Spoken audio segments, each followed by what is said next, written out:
नमस्कार, मेरा नाम है भूमिका और आज हम जानेंगे माता सीता के लंका में बिताए दिनों के बारे में।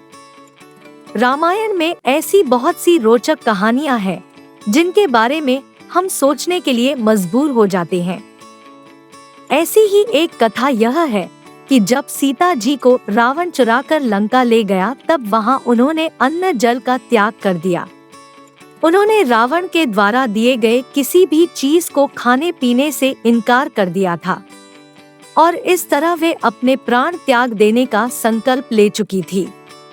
लेकिन सवाल यह उठता है कि फिर इतने लंबे समय तक सीता माता लंका के अशोक वाटिका में जीवित कैसे रही? बिना अन्न जल ग्रहण किए माता सीता के प्राण की रक्षा कैसे हुई? इस संबंध में एक रोचक कथा है, आइए जानते हैं। सबसे पहले महर्षि वाल्मीकि ने रामायण महाकाव्य को लिखा था। उसके बाद इस रामायण को अनेक कवियों और लेखकों ने अपने अपने ढंग से लिखा, परंतु वाल्मीकि रामायण के बाद जिस रामायण को सबसे ज्यादा प्रसिद्धि मिली है वह है महाकवि तुलसीदास द्वारा रचित श्री रामचरितमानस, जिसे आज भी घर घर में मंदिरों में पढ़ा और पूजा जाता है। रामायण में विष्णु भगवान के अवतार श्री राम और माता लक्ष्मी की अवतार माता सीता की जीवन लीला पर आधारित है।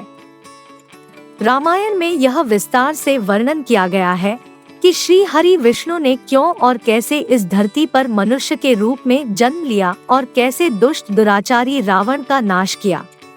लेकिन क्या आप जानते हैं कि रामायण में अनेक गूढ़ और रहस्यमय बातें भी हैं जो सामान्यतः हम और आप नहीं जानते। जब रावण ने माता सीता को छल से अपहरण करके लंका ले गया था, उस समय माता सीता बहुत दुखी थी। श्री राम के विरह वियोग में उनका हृदय अत्यंत व्याकुल हो रहा था। उन्हें श्री राम की विरह ने इतना तोड़ दिया था कि उन्होंने यह संकल्प ले लिया था कि वे अब अन्न जल ग्रहण नहीं करेंगी, यानी अब भूखे रहेंगी, भले ही उन्हें इस कारण प्राण त्यागने पड़े। भगवान ब्रह्मा जी अपने लोक में बैठे बैठे इस घटना को देख रहे थे। जब उन्होंने सीता जी के इस निश्चय को जाना तो वो चिंता में पड़ गए और विचार किया कि यदि माता सीता ने अन्न जल का त्याग कर दिया तो उनके प्राण जा सकते हैं और ऐसा होने से भगवान राम के धरती पर अवतरण का उद्देश्य खतरे में पड़ जाएगा। अगर माता सीता ने प्राण त्याग दिए तो बड़ा भारी अनर्थ हो जाएगा।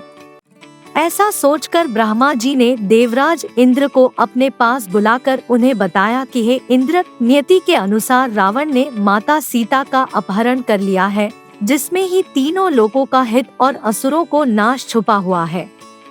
लेकिन माता सीता ने जिस तरह श्री राम जी के वियोग में अन्न जल का त्याग कर दिया है वह ठीक नहीं है। इसलिए जैसा मैं कह रहा हूँ उसे ध्यान से सुनो और वैसा ही करो। तुम जितना जल्द हो सके लंका पहुँचो।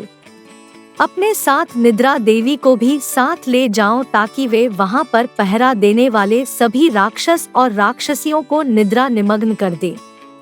ब्रह्मा जी ने इंद्र को दिव्य खीर सीता माता को खिलाने के लिए दी और कहा कि राक्षसों में से किसी को भी यह मालूम नहीं होना चाहिए कि तुम यह दिव्य खीर सीता को खाने के लिए दे रहे हो। ब्रह्मा जी से आदेश पाकर देवेंद्र निद्रा देवी के साथ लंकापुरी में पहुंच गए और देवी निद्रा ने अपने प्रभाव से सभी असुरों को सुला दिया। फिर इंद्र देवी सीता के पास गए। पहले तो माता सीता ने इंद्र को देवता समझने में थोड़ी देर की और आशंका व्यक्त की, लेकिन इंद्र के प्रमाण देने पर फिर वे मान गई। ब्रह्मा जी दिए हुए खीर को माता सीता को देते हुए उन्होंने कहा कि इसे खा लेने से आपको हजारों वर्षों तक भूख प्यास नहीं सताएगी। इंद्र के दिए हुए दूध की बनी दिव्य खीर को माता ने ग्रहण कर लिया और फिर वे जब तक अशोक वाटिका में रही उन्हें भूख प्यास ने नहीं सताया और वे अन्न जल के बिना जीवित रह सकी। माता सीता से जुड़ा यह वीडियो आपको कैसा लगा, आप हमें कमेंट करके जरूर बताएं। साथ ही आप रामायण के किसी प्रसंग के बारे में अगर आप जानना चाहते हैं तो आप हमारे साथ जरूर साझा करें। धन्यवाद।